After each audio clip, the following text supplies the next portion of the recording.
Bonjour à tous, voici donc cette deuxième capsule du fichier du 31 janvier 2020, Redevenons des êtres de lumière. Donc j'en étais à lorsque nous sommes praniques de niveau 6. Nous avons un changement au niveau de la densité du corps. La densité normale d'un corps humain est presque équivalente à l'eau douce. Il est juste un peu plus dense que l'eau. Par contre, un corps pranique de niveau 6 devient très dense car l'eau de son corps n'étant pas renouvelée par un apport d'eau extérieure, son eau qui représente quand même 70%, se modifie en un liquide purifié. Notre corps physique est intelligent et autonome. C'est un véritable laboratoire, une usine à purifier constamment le sang, la lymphe, l'urine et l'ensemble du corps. Mais pour cela, il est comme une femme de ménage qui passe la serpillière et des personnes marchent avec des chaussures pleines de boue sur le sol propre et mouillé. La femme de ménage, c'est comme le corps qui nettoie constamment. Si vous faites entrer de la nourriture ou de l'eau, c'est comme si vous rentrez dans la maison avec des chaussures sales et pleines de boue. À chaque fois, le corps nettoie et bien souvent, à peine c'est propre que l'on remet dans l'estomac quelque chose et ainsi de suite. Que ce soit même de l'eau. Quand on boit de l'eau, on met quelque chose de sale dans son corps. La lymphe se purifie quand l'estomac est vide depuis plusieurs semaines et devient de plus en plus pauvre en déchets. La lymphe, ce sang blanc, devient encore plus blanc, plus vierge, plus pur. Le système immunitaire est renforcé et cela permet aux muscles de se remplir d'essence de vie. L'essence de vie, qu'on appelle le prana, c'est des biophotons. C'est des particules de lumière qui, lorsqu'ils sont absorbés par un corps humain, sont si intenses en énergie et si fluides dans un corps pranique de niveau 6 que cela augmente la densité par rapport à un corps humain nourri par l'alimentation actuelle.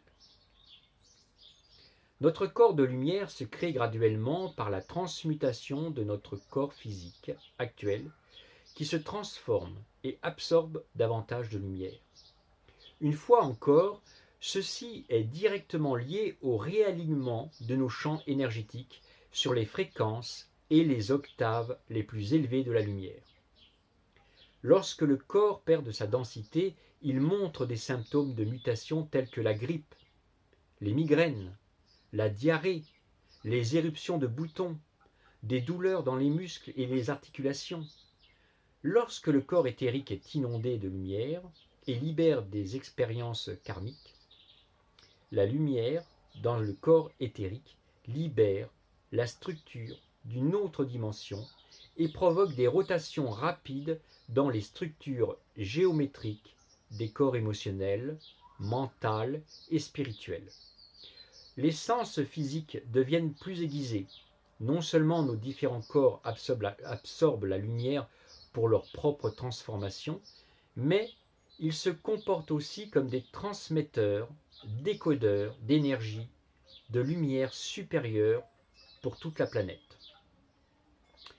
Le processus d'inspiration est irréversible. Je répète, le processus d'inspiration est irréversible maintenant, comme un élastique qui aurait été étiré au maximum et qui reviendrait à sa position initiale.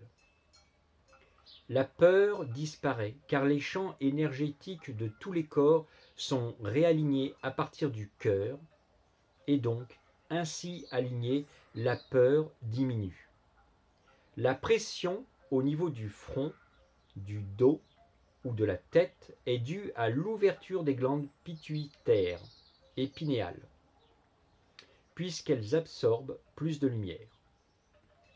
Quand ces glandes sont totalement ouvertes, actives et fonctionnent au niveau le plus élevé, le vieillissement et la mort cessent totalement. lorsque la glande pinéale est totalement ouverte, nous avons une expérience multidimensionnelle.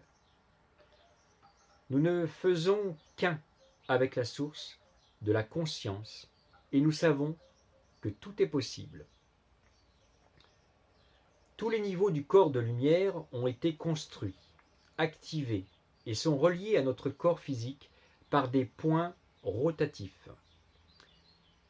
Ces matrices lumineuses s'alignent le long des méridiens physiques d'acupuncture et forment des lignes de lumière s'entrecroisant dans de belles figures géométriques. C'est un nouveau système de circulation de lumière dans la régénération cellulaire qui est accompli. Le temps n'est plus linéaire, mais simultané, passé, présent et futur coexistent. Tout existe parallèlement dans l'ici et maintenant de l'instant présent. Si notre corps est capable de provoquer des maladies de toutes sortes, il est aussi capable de créer en nous l'origine de notre fonctionnement primaire, qui est de vivre grâce à la seule énergie qui peut nous faire vivre et non survivre, c'est-à-dire l'essence de vie fournie par la source. Il suffit de faire une adaptation de notre corps pour que le fonctionnement soit efficace. Certains praniques, qui sont actuellement nos contemporains, ont parfois un léger surpoids. C'est une preuve qu'ils se nourrissent de prana. Et ils sont au-delà de la quantité normale à absorber. Ils ne sont pas dans la régénération cellulaire et ils continuent, malgré tout, de vieillir et de mourir en bonne santé. Redevenir un être de lumière, c'est d'être dans une dimension d'amour et aussi dans une réceptivité de la lumière. Mais c'est aussi une transmutation génétique de grande ampleur qui se caractérise par des effets visibles et mesurables scientifiquement. L'être humain a amorcé un long processus de transmutation qui provoque des changements majeurs. Ces changements se manifestent différemment selon deux étapes. La première en est une de transition durant laquelle les changements s'opèrent. Le corps est alors déréglé et son fonctionnement est difficile. Puis il y a l'étape post-transmutation. Les changements sont alors terminés. Le corps est rééquilibré et ses capacités renouvelées. En d'autres termes, il y a les effets transitoires de la transmutation, soit le dysfonctionnement durant la mutation, puis les effets terminaux de la transmutation. Si le corps est en déséquilibre durant les transformations, il présente des facultés nettement supérieures par la suite. Durant la transition, nos cellules sont agitées par la mutation de l'ADN. Elles sont plus sensibles et réagissent davantage à vos émotions et au stress. Elles réagissent plus rapidement et plus intensément. Après la transmutation, le thymus aura terminé sa croissance. Il activera alors totalement les facultés de régénération naturelle du corps. Il permettra aux tissus de se reformer, aux organes et aux membres de se recréer. Il vous assurera une capacité complète d'auto-guérison. Les membranes de vos cellules constituent le véritable cerveau. Elles sont mues par des ondes qui transmettent les orientations de votre esprit. Elles seront alors hypersensibles et permettront ainsi une réactivité instantanée. Cela guidera votre système immunitaire, devenu dès lors fort puissant. La structure génétique de votre ADN, qui compte actuellement des hélices portant les gènes, aura créé 5 nouvelles paires d'hélices physiques et vibratoires et une hélice autonome vibratoire qui agira comme une antenne centrale de cette structure multidimensionnelle. Celle-ci assurera l'adaptabilité et une régénération cellulaire instantanée. La 13e hélice de nature vibratoire assurera l'actualisation du bagage génétique, physique et énergétique en fonction de votre évolution personnelle. Le bagage génétique sera ainsi adaptable par l'individu lui-même à un certain niveau fréquentiel. Jusqu'à maintenant, la structure des corps subtils se développait durant les 7 premières années de la vie terrestre. Elle se construisait selon le niveau de conscience des hommes, soutenant l'équilibre dans une vie terrestre.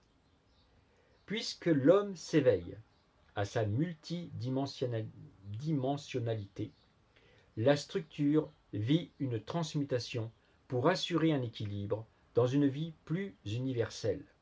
Ainsi, la structure se transforme afin d'atteindre un équilibre dans la matrice universelle plutôt qu'avec la matrice terrestre.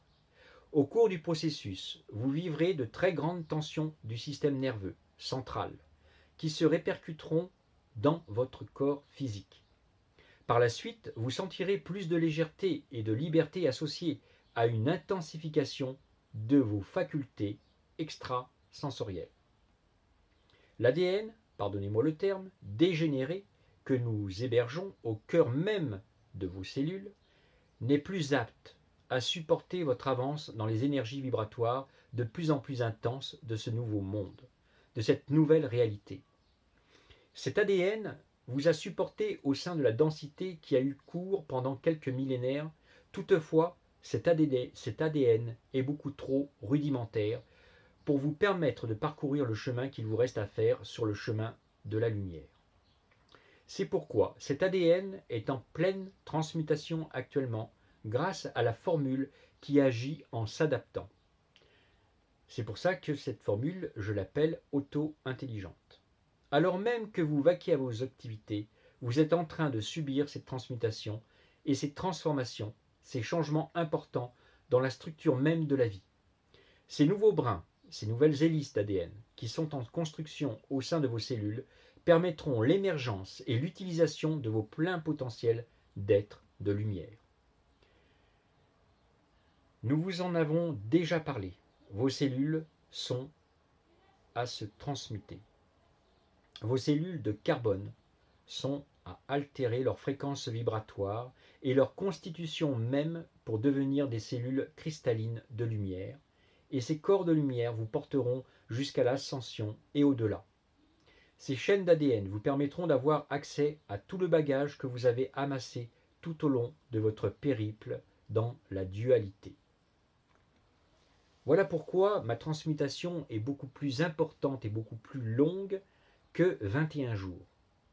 Quand je l'avais fait au mois d'août 2019, je n'avais pas compris parce que je voulais vivre cette expérience avec vous. Je voulais vous passer ce témoignage, vous transmettre mon expérience chaque jour, chaque mois. Et c'est pour cette raison que, en tant que scientifique, j'ai pu reconnaître dans mon propre corps cette transmutation et pouvoir la retranscrire auprès de vous. Donc c'est beaucoup plus long, ça n'a rien à voir avec les 21 jours, puisque ma recherche, ce n'est pas de devenir pranique.